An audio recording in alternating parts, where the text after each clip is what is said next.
So you can advance all this stuff as much as you can and think you have an idea of exactly what the expenses are and what you might be making, but the promoter might have other ideas when you're at the show, right? Oh, yeah.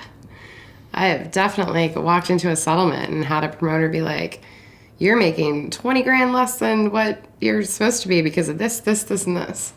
Yeah. I mean, what do you Unexpected do at that point? expenses. I mean, You really have to look at them and critically think about, okay, is there a reason that I'm paying this? Mm-hmm.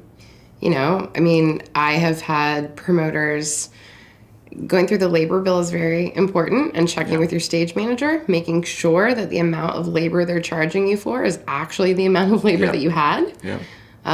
Going through catering bills. Mm-hmm. A lot of times they'll be like, 15 more people ate dinner, and dinner's a $25 meal. That adds up. Yeah. And, obviously you don't ever want to not pay someone for the work that they did, mm-hmm. but it is completely okay to question those things and ask for backup. Yeah. Promoters are very well aware of the fact these days that they have to have some kind of backup to be able to charge you for things that are unexpected. Yeah. I mean, if you came to a total impasse and say, like, you were there sitting in the office settling the show after the show happened, and you had this argument that you couldn't resolve, what do you do? Like, Well, that's what agents are for, because they're the ones that sign these contracts. Yeah. And, it's between an agent and a Live Nation, person that is in their accounting department. I have walked away from settlements and not signed off on them at night. I've also had situations, flip side to that though, that neither the person I was settling with nor myself were able to figure something out. Mm-hmm. And, obviously settlement is one of the last things that happens at night. Yeah. And you're not able to call the people in the offices that would have the answers to it. So I have had to also walk away from a settlement, not in a conflict, I don't know and you don't know, so neither one of us can sign off on this, until we find out how to sort through this. Totally. So it's not the most unheard of thing in the world to walk away without signing off on a settlement at night. Yeah.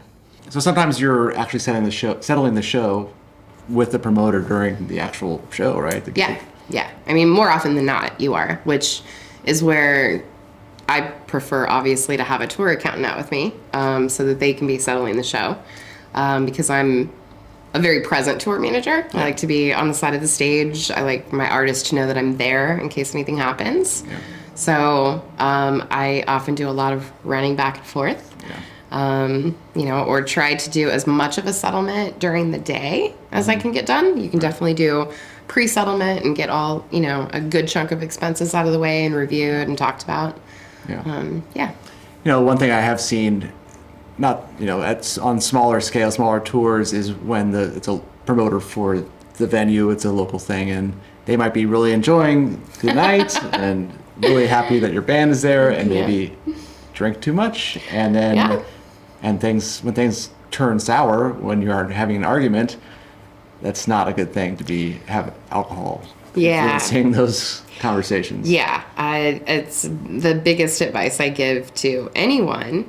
And on my tours, more often than not, too, I make a rule that nobody breaks out the booze until the last truck door shuts. I don't want a stage manager on a loading dock having a beer. Yeah. When your job is done, completely done, you're good.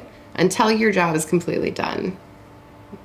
I mean, you don't get to sit in a cubicle in an office and drink beer during the day.